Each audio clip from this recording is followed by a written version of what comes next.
Good morning, ladies and gentlemen. Bill Jordan here with Art with Bill.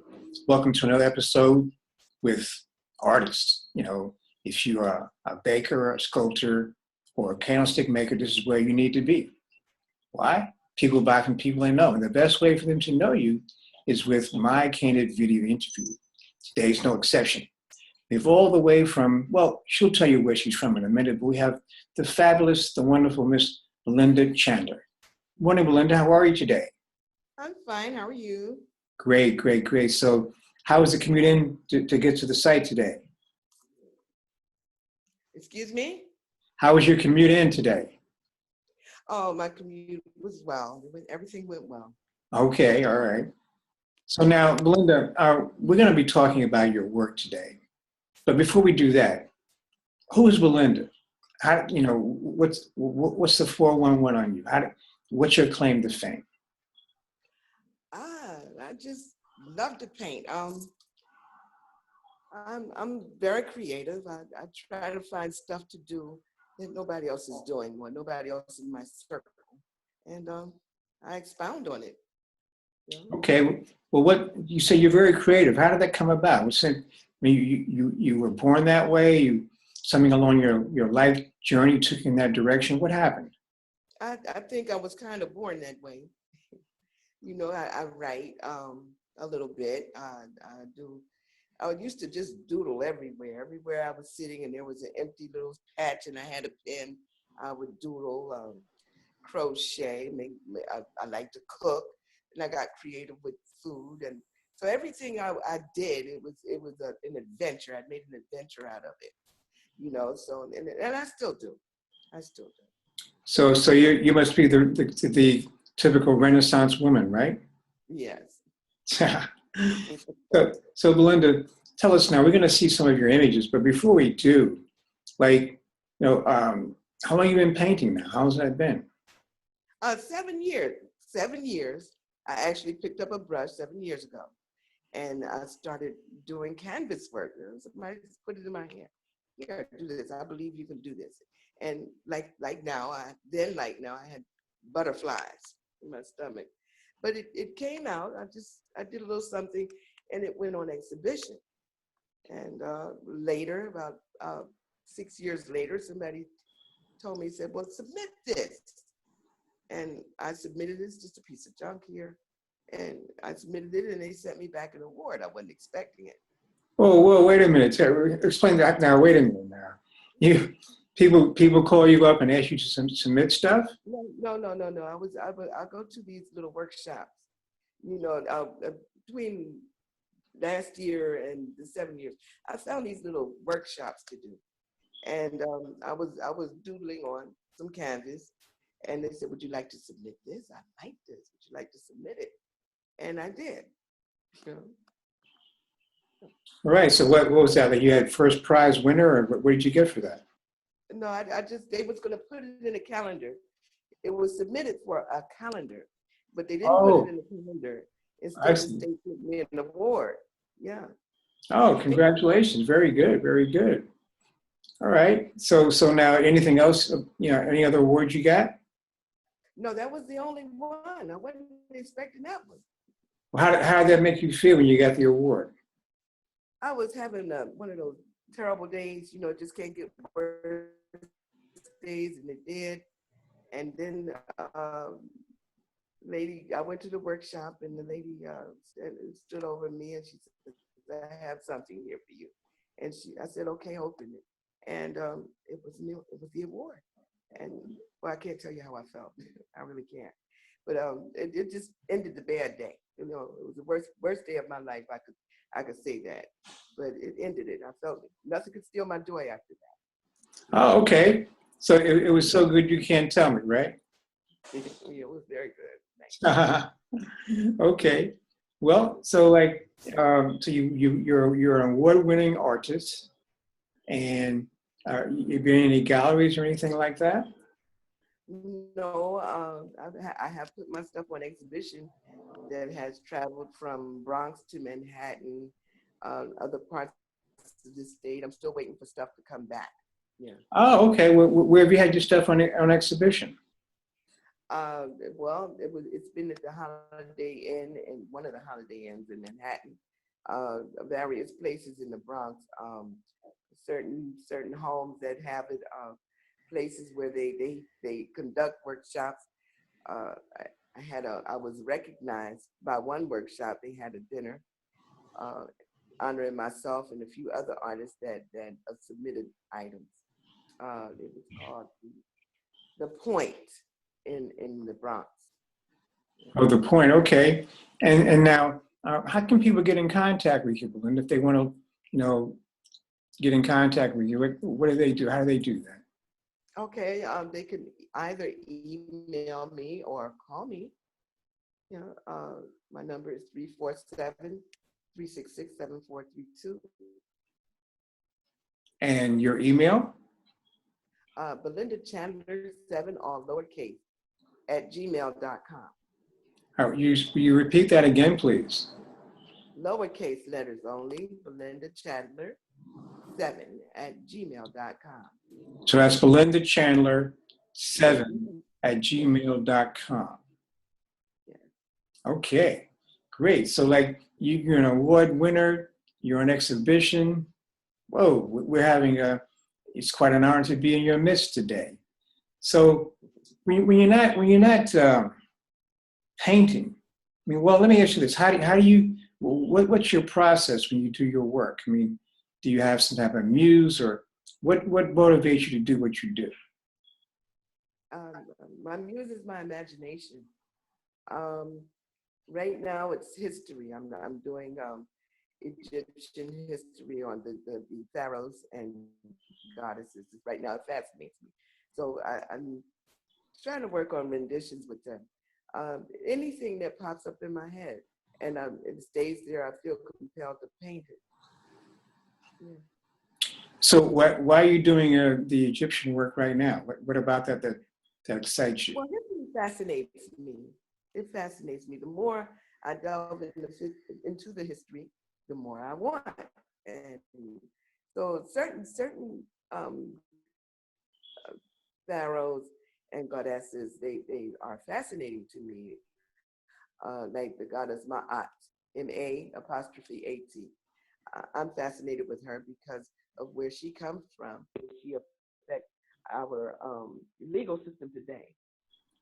She's a standing model in our legal system. She, I believe, is Lady Justice, the one that holds the scale. Could you please speak a little clearer into your phone, please? Okay. Now, what I Right. was saying is, I was interested in Ma'at, because she's the Egyptian goddess of. Can you hear me correctly now? You hear me better?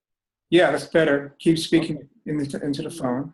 She was the Egyptian goddess of justice and balance, and I was interested in her because of the way she affects us today. I believe her to be the Lady Justice of today, the one that holds the scales, because way back when, before Egypt was Egypt and Egypt was Nubia, before people traveled from Nubia to Egypt, she was in position then, and she is still in position today, and that's what fascinates me. So now I'm doing her. I'm just sketching her now and doing a rendition, my rendition, not anybody else's. Okay, right. Yeah. That's good. That's good. So is there anything else about the Egyptian culture that you like? The way it affects us today, the calendars, the way time is passed, the way time is passed, and we still use the Egyptian calendar, what they call the Roman calendar, actually the Egyptian calendar. It's a bunch of stuff. Beautiful. And why is that important for you now? Well, because now, when they say, it just makes me feel good that my people had a part in that. The way this calendar is, so forth and so on. Okay. So it's sort of like a self-identity. Is that what you're saying? Excuse me? It sounds like you're Say it talking about again. a self-identity discovery. Yes.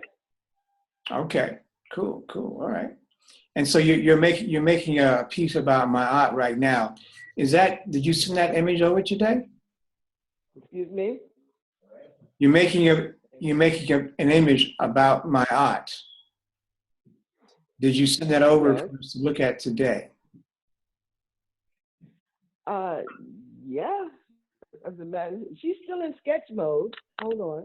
No, no, no, no, no. I'm asking you, did you send it? Not that will you, did you? Oh, no, no, no. She's Okay. still in sketch mode. I just really mapped her out last night the way I want to do it, and I'm I'm still thinking on it. I have her where I can see her. Matter of fact, I took her with me where I went yesterday, and so she's back here today. Uh, so really, I just sketched her. I saw the different statues and stuff like that, but I wanted to do a standing pose of her the way I wanted. Okay.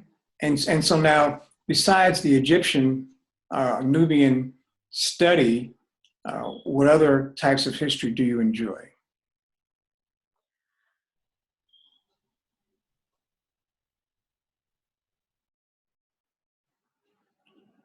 Hello? I don't know these people from Texas. Excuse me? What'd you say?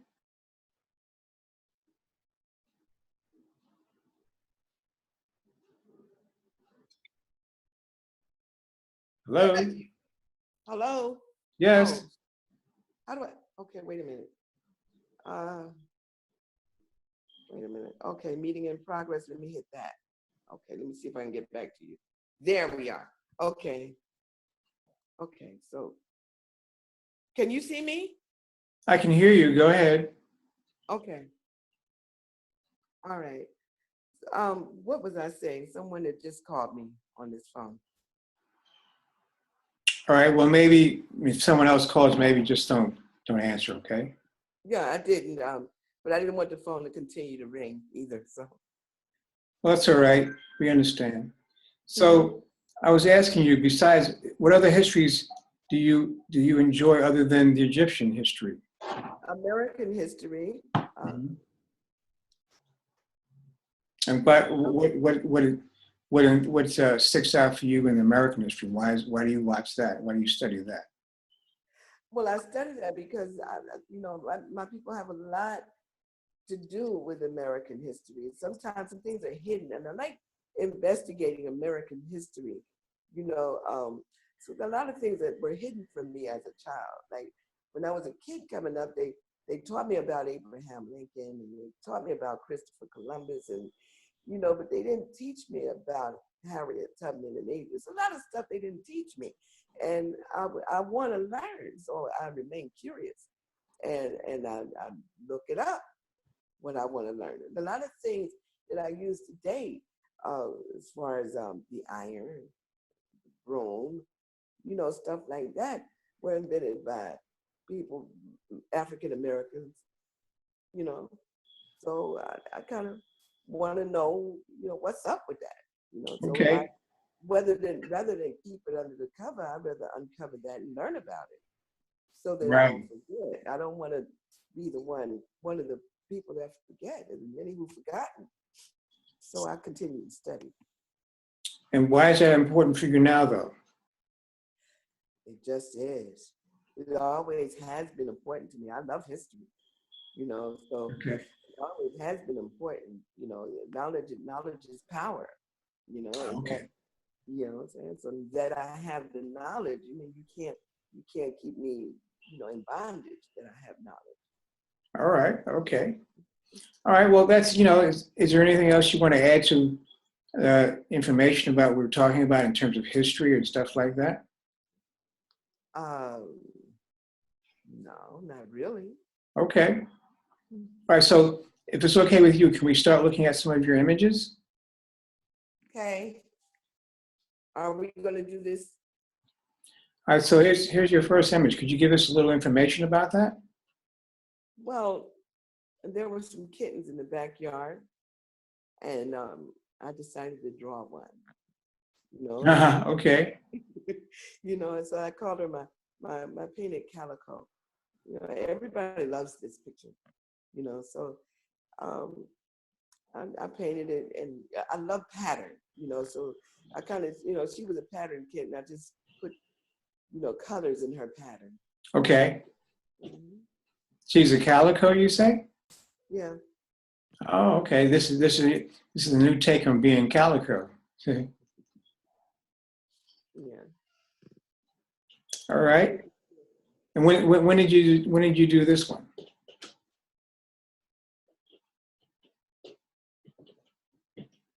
Okay. Belinda?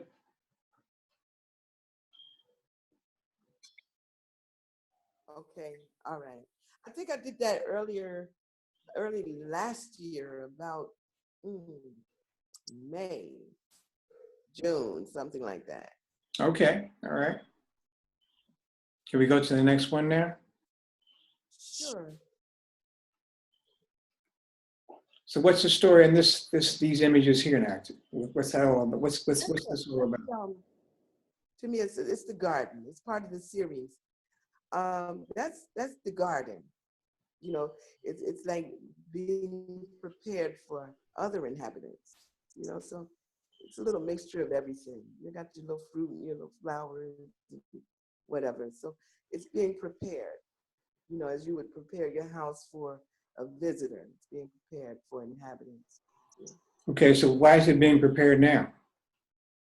I don't know. The series was about the celestial gods. Like I have the first one is about God speaking himself into existence. So he would prepare the garden for whoever's going to live there. I see. Okay. Yeah.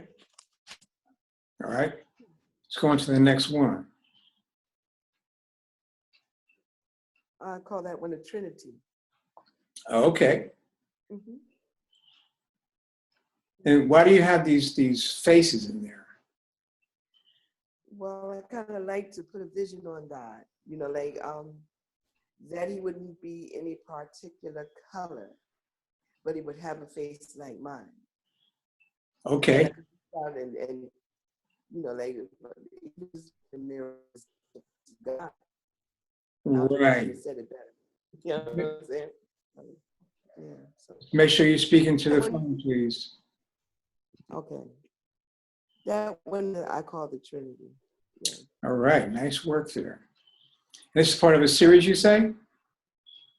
Yes. What's the name of the series? Creation. Oh, okay. And this is God to me speaking himself out of darkness. Oh, okay. Mm-hmm. So I'm curious. Why did you use the deep the deep blue as opposed to what many people have chosen? They would use the black. Why did you choose the deep blue and the Well, in the field? okay. It was speaking himself out of darkness. You know, I think the deep blue gets darker when you look at it.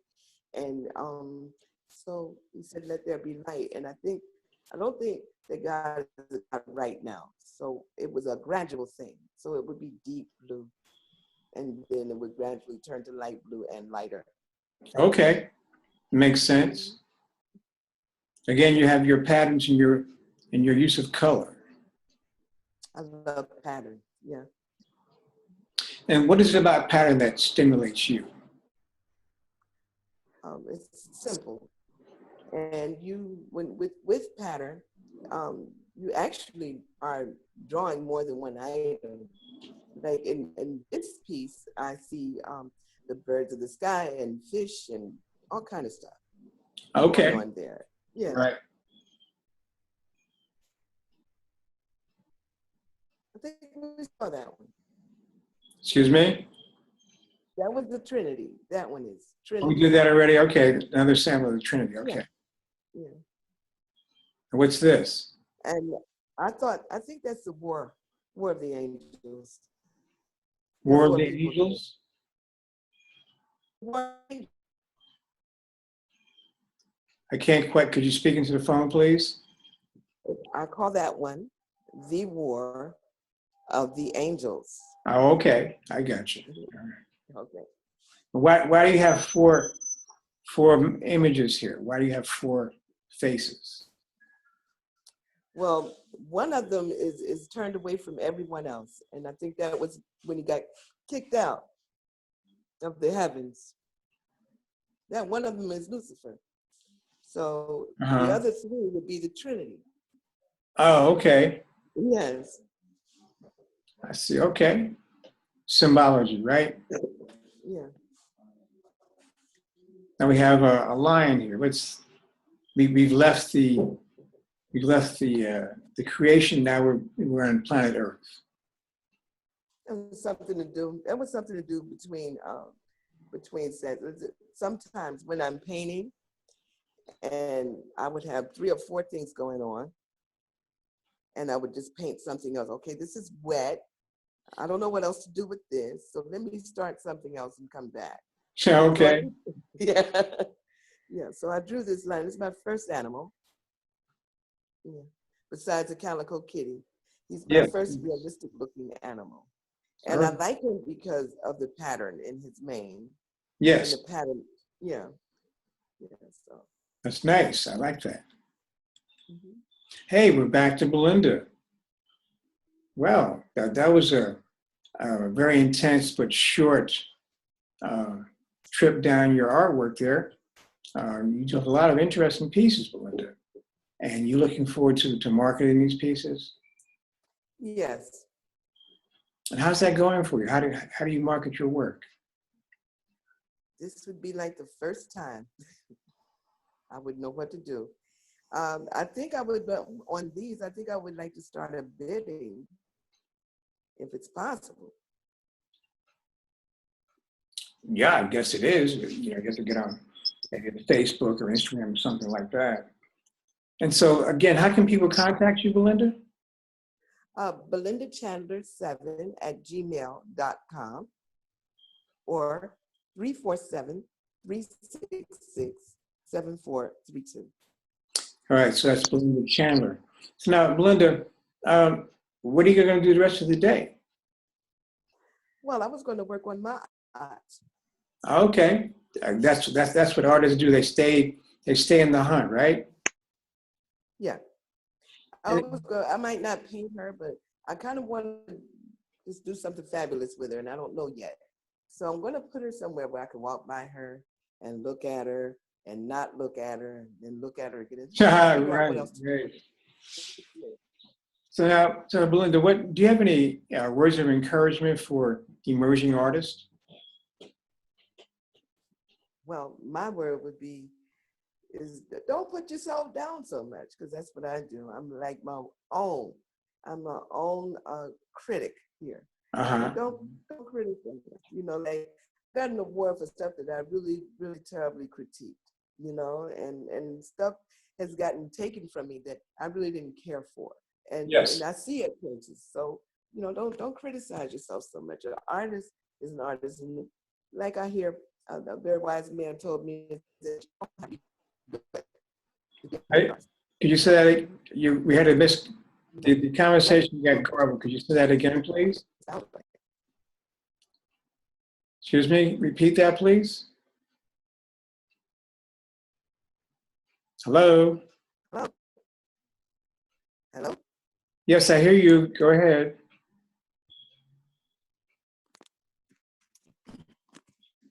Go ahead, Belinda. All right. Okay, you froze there for a minute. All right. I froze. Go ahead. I'm sorry. Could be. No, it's my phone, really. Okay. So are we good now? Oh, well, yeah, we're fine. I mean, you know, we've had a good time here with Belinda Chandler, ladies and gentlemen, another, you know, emerging artist out there in the hunt, looking to put her work out in the marketplace. And feel free to contact her at belindachandler7.gmail.com. At Gmail. At Gmail. I'm sorry, at gmail.com. And, you know, she's there looking to help you navigate through the history of all types of cultures and traditions. So ladies and gentlemen, thanks Belinda for being on. So next time, let me say that it's been a pleasure and we'll talk to you soon. My name is Bill Jordan. You can reach me on 201-790-3368. Peace out.